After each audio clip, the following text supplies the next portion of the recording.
like for other meals to add different kinds of spices, condiments? I mean, can I just take something that's a diet food and just dump ketchup on it? Does that make it okay? Or Patrick, you bring up a great point. Is that a lot of times, people don't just eat a meat for the flavor of the meat. That you're always putting ketchup on. You're putting barbecue sauce.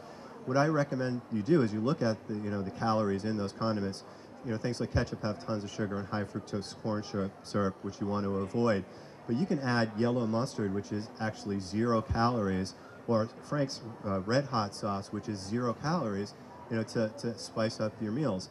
I love fat-free eggs because one egg has 30 grams of fat. I think it's like 200 milligrams of cholesterol. Whereas fat-free eggs don't have any. Problem is they are, I won't lie, they're blander than regular eggs.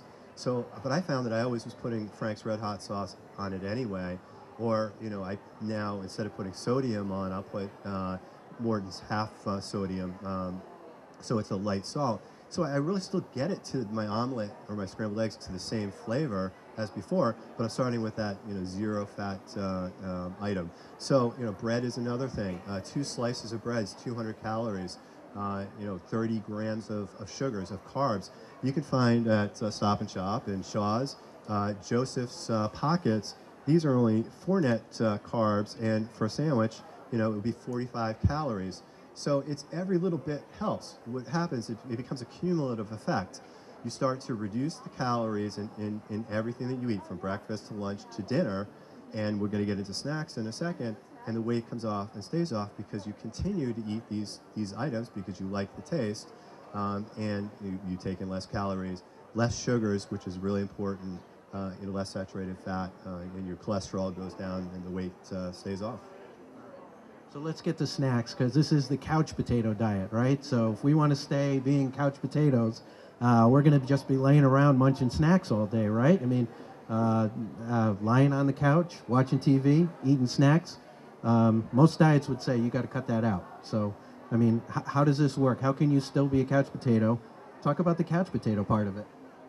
Well, again, that's the most important part to me because I love to snack. My old couch potato ways is I would rush out of the house, skip breakfast. A lot of times I'd be busy at work, and I wouldn't even get down to the cafeteria. I'd come home so hungry, ready to gorge on unhealthy foods. What I'd do is I'd eat a huge meal, and then I'd start eating snacks. And so I was taking in all my calories at night, which is the worst time. The best thing to do is to eat smaller meals throughout the day. So snacking is an extremely important part of that. So what I do is now I have my breakfast, and portion control is really important. So I use 100-calorie zip bags, and I'll take healthier snacks along with me to work. So in between breakfast and lunch, I'll have about a 100-calorie zip bag of Joseph's Light cookies, as an example, on one particular day. When I have my lunch, I'll put my sandwich in a container like this. I'll also have a green vegetable side along with it. I don't necessarily always eat that entire meal at lunch. I might just have the sandwich, and then I'll have the green vegetables maybe 2 hours later when I start to get hungry again. What happens is that you eat smaller items, it starts to speed up your metabolism, and that also helps to lose weight. And now when I come home at night, I am not so, ravenous, waiting for that big meal. And sometimes I'll even, instead of having a big meal, if it's late, sometimes I work in Boston, so sometimes I'm not home until 9 o'clock at night, I'll make a smoothie with a high protein soy powder. I'll add a banana, half banana, 3 strawberries. I'll use stevia, out about 5-6 packets to sweeten it up. And now I've got a great high protein, low calorie smoothie instead of a big meal. And then I'm going to head to the couch. Usually I'm going to have things like sunflower seeds. Sunflower seeds are great because they're in the shell, and by the time you actually get through the shell to the seed, you're not taking in that many calories, so you can actually snack for long periods of time and not take in a lot of calories. So for me, who I'm always liking to snack while I'm watching the Sox game, I'll have these, and I can snack for like an hour and take in very few calories. Okay. So what about the snack foods that we like the nachos? Can I have a pizza if I want to eat pizza? I mean, what about something like that? So in the book, one of my first recipes is a nachos recipe. where it's basically half the calories of regular nachos.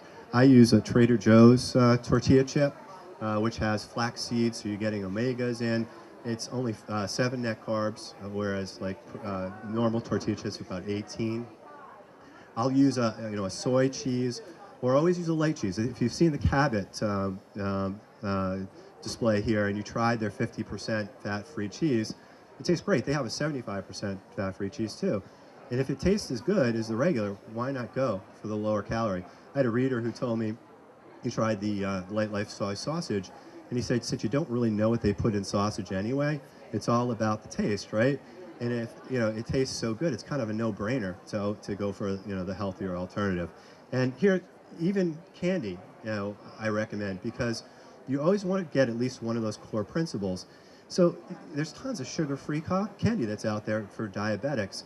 So what you're getting is still the low carbs, and peanut butter is actually really good for you. It's high in fat, but it's good fats.